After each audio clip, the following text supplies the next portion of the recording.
İsrail lanetullah.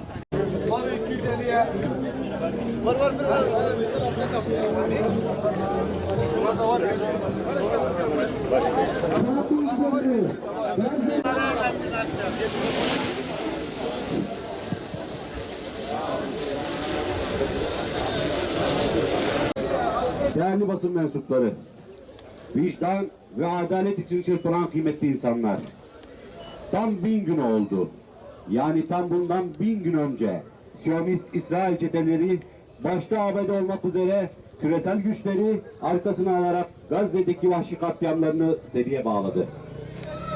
Siyonist İsrail tarafından uluslararası hukuk çiğnendi. Milletler arası anlaşmalar yok sayıldı. Hiçbir ahlaki ve hukuki sınır tanımadan Gazze'yi havadan, karadan ve denizden bombardımana tabi tuttular. Yüz binlerce bina yerle bir edildi. Su kaynakları, gıda ambarları, zeytinlikler, çocuk parkları, okullar, hastaneler, Birleşmiş Milletler çalışma ofisleri bombalandı. Altyapı çökertildi ve 2 milyon insan evinden, yurdundan edildi. 100 bin civarında Gazze'li mazlum kardeşimiz şehit edildi. 200 binden fazla kişi de yaralandı. Yaralıların ve hastaların tedavisi engellendi ve daha da ötesi insani yardımlardan bile mahrum bırakıldılar. Ama İzzet ve onur abidesi Gazze halkı Siyonist çetelere teslim olmadı. Zillet içinde diz çökmektense İzzet içinde şehit olmayı tercih etti.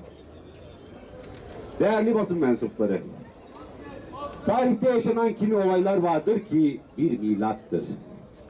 Bir sembol ve bir nişane olarak unutulmayacak izler bırakır. Bu izler mazlumlar ve kimsesizler için haklı davalarına sadakatin ve ödenen ağır bedellerin ödülü olarak insanlık hafızasına nakşedilir. İnançlarından dönmedikleri için ateş çukuruna atılarak yapılan Ashab-ı Uhdud, tevhid inancından vazgeçilmeye zorlanan Hz. İbrahim'in ateş çemberine maruz bırakılmasına rağmen şirke ve Nemrud'a direnmesi, Hz. Muhammed ve ashabından başta Mekke müşrikleri olmak üzere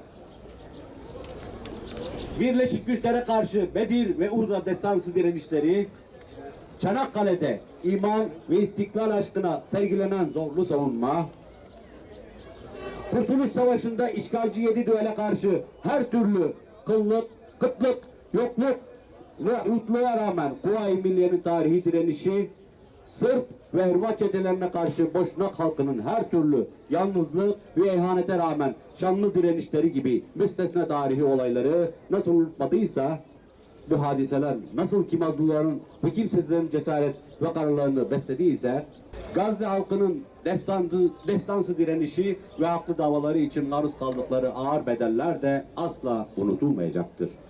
Bu şanlı direnişin bütün dünya mazlumları için bir cesaret ve motivasyon kaynağı olacaktır. Soykırımcı İsrail bayrakçıları için, zalim ve işgalci güçler için de ebedi bir zillet, lanet vesilesi kalacaktır.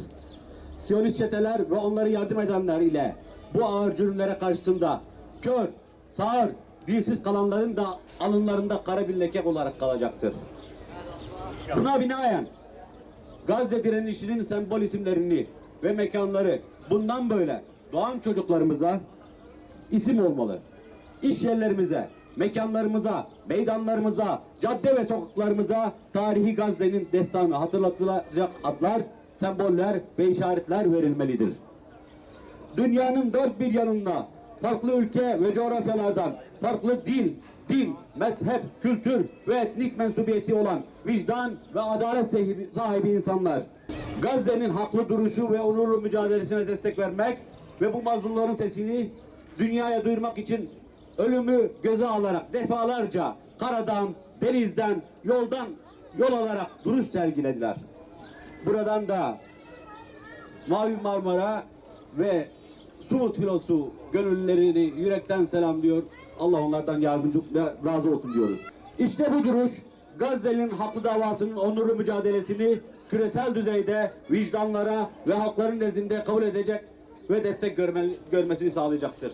Ancak başta 52 İslam ülkesi olmak üzere devletler düzeyinde maalesef yeterli tepki verilmemiştir. Tarih hiç kuşku yok ki vicdanlı halkları da susan devlet ve hükümetleri de not etmektedir. Değerli dostlar, şehirleri yerle bir ederek, insanları katlederek teslim alamadıkları Gazze'yi masa başında sergiledikleri hile ve kurazlıklarla mağlup etmeye çalışıyorlar. Düşük yoğunluklu ve lokal saldırılarla İsrail ve ABD dünya kamuoyunu oylamak, uyutmak ve buna karşı teyakkuz uyutmaya çalışmaktadır. Bizler buna karşı teyakkuz halinde olmalıyız. Küresel işgal ve saldırılara karşı küresel direniş ve dayanışmayı sürdürmeliyiz. Maalesef İsrail arkadaşlar halen yayılmacı politikasını her şeye rağmen sürdürmektedir. Bunu görmeliyiz. İnsanlık suçu işlediği Uluslararası Adalet Divanı tarafından tescillenen soykırımcı İsrail'e karşı uluslararası hukukun işletilmesi ve soykırımcı siyonistlerin cezalandırılması için bütün devlet ve hükümet yetkilileri harekete geçmesi sağlanmalıdır. İsrail'le diplomatik, siyasi, askeri ve her türlü ilişkiler sonlandırılmalı ve uluslararası toplumda izole edilmesi için çabalar arttırılmalıdır. Soykırımcı İsrail ve işbirlikçilerin şirket ve firmalarının ürettikleri ürünler boykot uygulamasına özelle ve ısrarla devam edilmeli, sürdürülmelidir arkadaşlar. Roman, hikaye, şiir, müzik, tiyatro, sinema, dizi film gibi sanat ve edebiyat alanlarında soykırımcı İsrail'in barbarlığı ve onurlu Gazze halkının haklı direnişi etkin bir şekilde işlenmelidir. Bütün dualarımızda, etkinliğimizde ve gündemimizde Gazze destanı hatırlanmalı ve anlatılmalıdır.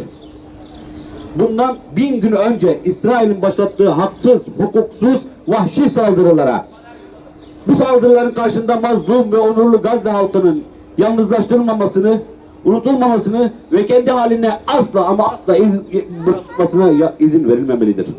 Direnişe bir selam. Kıymetli Nadir Hakkı, katıldığınız için hepinizden Allah razı olsun. Basın açıklamamız